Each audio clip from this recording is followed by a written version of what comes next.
నమస్తే అండి. నమస్తే సార్. ఇప్పుడు రామ్ గోపాల్ వర్మ అంతా నా ఇష్టం అని అప్పుడు ఏదో ఒక పాట కూడా సినిమాలో చేశాడు.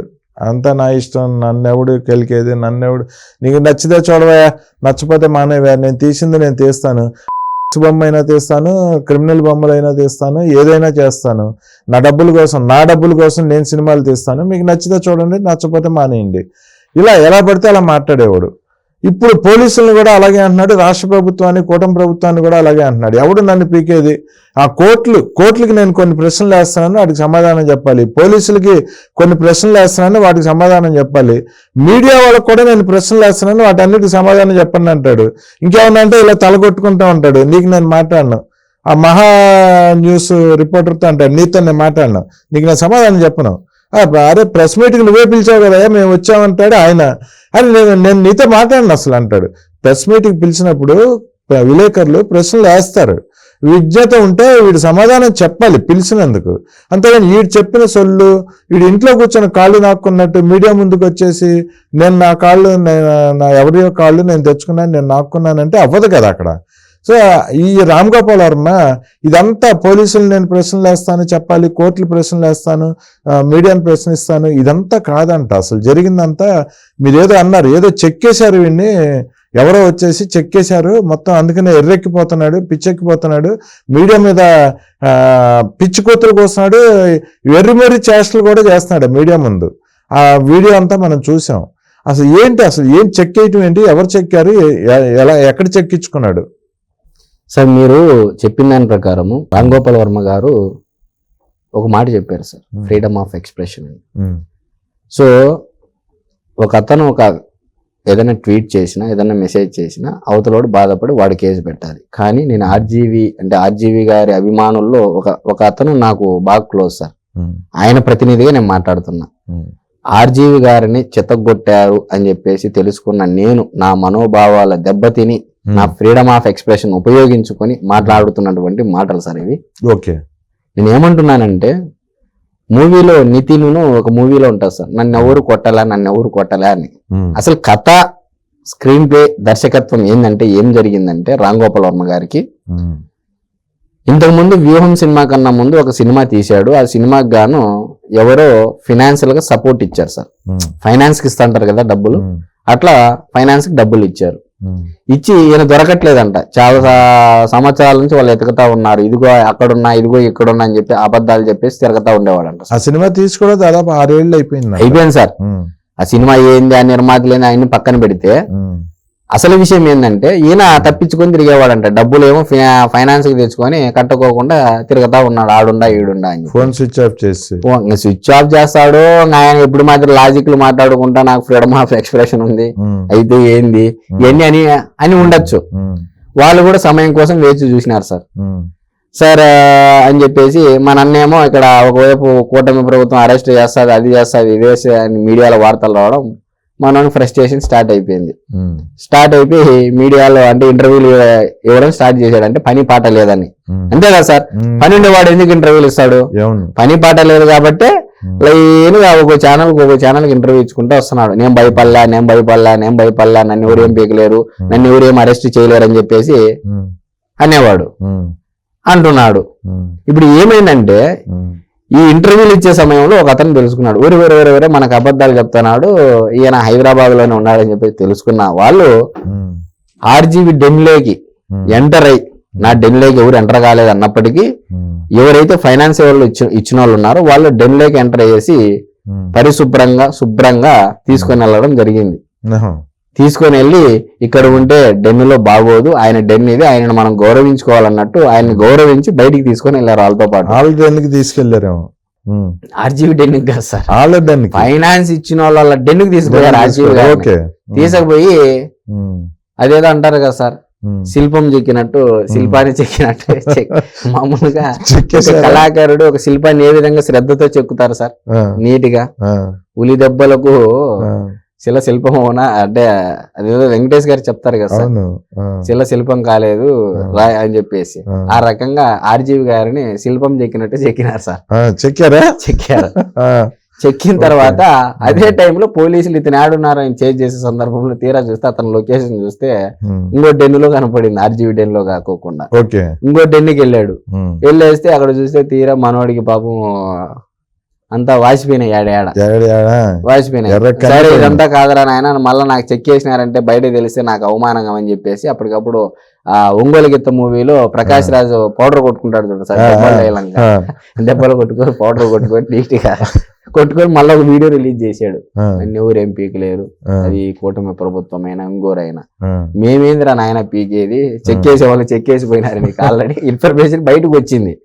ఇది చాలా బయటకు రాలేదు సార్. నిన్న కూడా చాలా యూట్యూబ్ వీడియోలో కూడా నేను విన్నాను, వేరే వాళ్ళు చెప్పారు కూడా. తీరా చూస్తే అది కరెక్టా కాదని తెలుసుకొని మనం ఈ రోజు కూడా మాట్లాడడం జరుగుతా ఉంది సార్. ఇదేదో నా సొంత కవిత్వం కాదు, వేరే వాళ్ళు చెప్పిన దాన్ని వాళ్ళతో ఎంక్వైరీ చేసుకొని మనం మాట్లాడుతున్నటువంటి మాటలు. తీరా చూస్తే ఫుల్ గా చెక్ చేసినారంట సార్. అంటే ఫ్రీడమ్ ఆఫ్ ఎక్స్ప్రెషన్ ఇక్కడ రామ్ గోపాల్ వర్మకే కాదు, ఫైనాన్స్ ఇచ్చిన వాళ్ళు మాకు కూడా ఫ్రీడమ్ ఆఫ్ ఎక్స్ప్రెషన్ ఉంటుందని వాళ్ళు ఎక్స్ప్రెషన్ ఇచ్చేసారు sir. Freedom of expression complete గా ఇచ్చేసినట్టున్నారు. ఇది జరిగినటువంటి తంత్రం. ఇప్పుడు చెక్ చేసిన వాళ్ళు ఎవరు అంటే పోలీస్ కంప్లైంట్ పెట్టొచ్చు.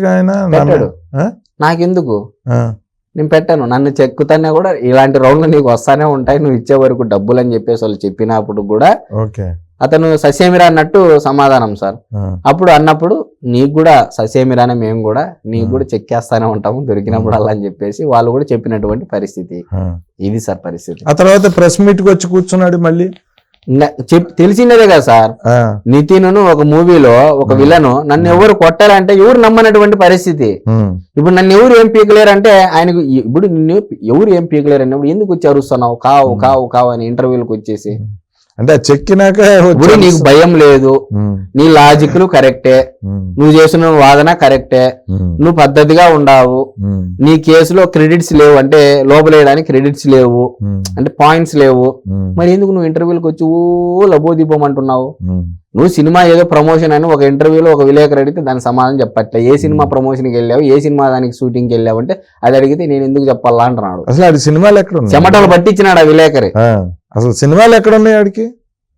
ఇది పరిస్థితి. కాబట్టి చెక్ చేసిన వాళ్ళే ఆ కంప్లైంట్ ద్వారా అయినా కూడా చెక్కుతారనే దాంట్లో ఇబ్బంది లేదు. ఎట్లా పోయినా ఇరుక్కుపోయాడు, పడ్డాడు.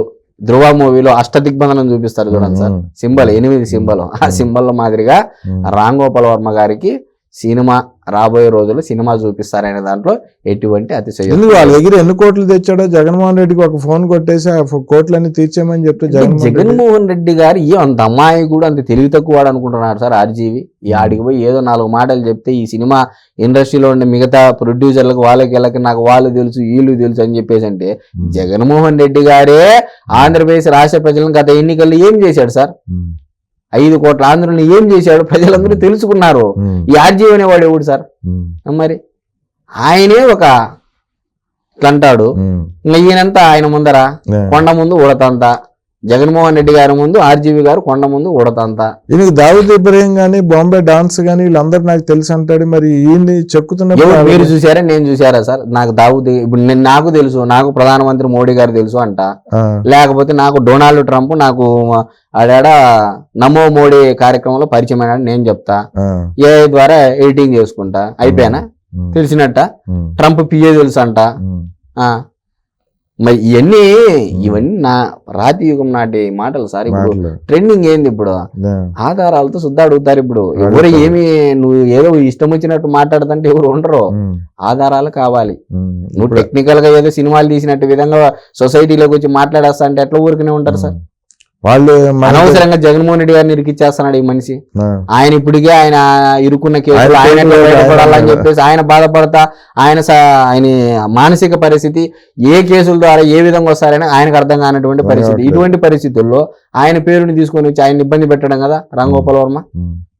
మరి నేను పక్కా చెప్తున్నాను సార్, రామ్ గోపాల్ వర్మ గారికి జగన్మోహన్ రెడ్డి గారి పేరు ఇంకోసారి ఎత్తినావంటే నీకు దవడలు దన్ను అనిపిస్తారు వైఎస్ఆర్సీపీ అభిమానులు. నీకు అర్థం కావట్లే నీకు రామ్ గోపాల్ వర్మ గారికి ఇంకా.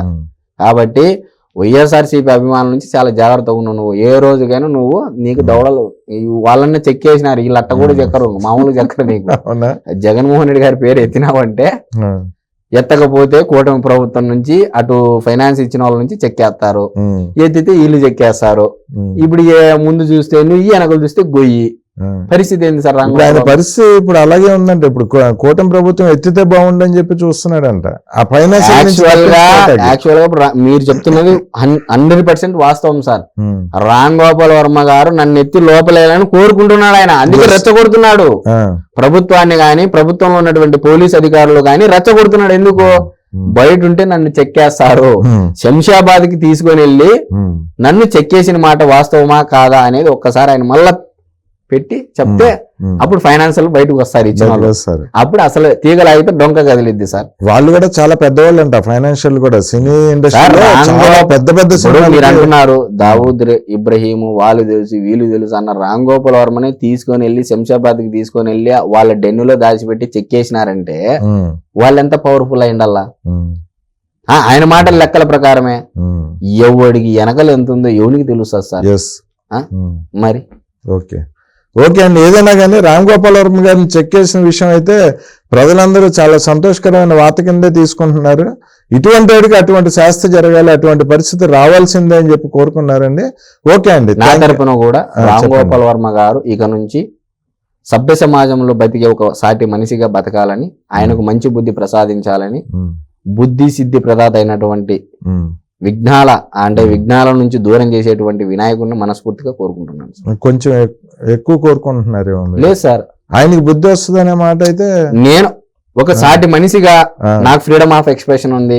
ఓకే, ఆయన్ని చెక్కేసినారని బాధపడుతూ నా మనోభావాలు దెబ్బతిన్న వ్యక్తిగా నేను కోరుకుంటున్నా. తప్పేముంది సార్? ఆయన్ని చెప్తే మీ మనోభావాలు లెక్క దెబ్బతింటారు ఏంటంటే ఆయనకు ఉండకపోవచ్చు మనోభావాలు, ఇప్పుడు ఆయనకు ఉండకపోవచ్చు మనోభావాలు, నాకున్నాయి కదా మనోభావాలు. ఆయనను చెక్కేసినారని తెలిసి నా మనోభావాలు దెబ్బతిని నేను ఆయన బుద్ధి ఆయనకు ప్రసాదించాలని ఆ వినాయకుడిని మనస్ఫూర్తిగా కోరుకుంటున్నాను సార్. మంచి బుద్ధి, బుద్ధి అంటే అల్లాటప్ప బుద్ధి కాదు, మంచి బుద్ధి. సభ్య సమాజంలో బతికే విధంగా ఏదైతే బుద్ధి ఉంటుందో ఆ బుద్ధి రావాలని నేను కోరుకుంటున్నాను. మీ కోరికన వినాయక భగవంతుడు తీర్చాలని చెప్పి మేము కూడా కోరుకుంటున్నాం అండి. ఏదైనా కానీ రామ్ గోపాల్ వర్మకి మంచి బుద్ధి వస్తుందంటే అది అందరికీ మంచిదే కాబట్టి మేము కూడా అలాగే కోరుకుంటున్నాం అండి. థ్యాంక్ యూ అండి. నమస్తే.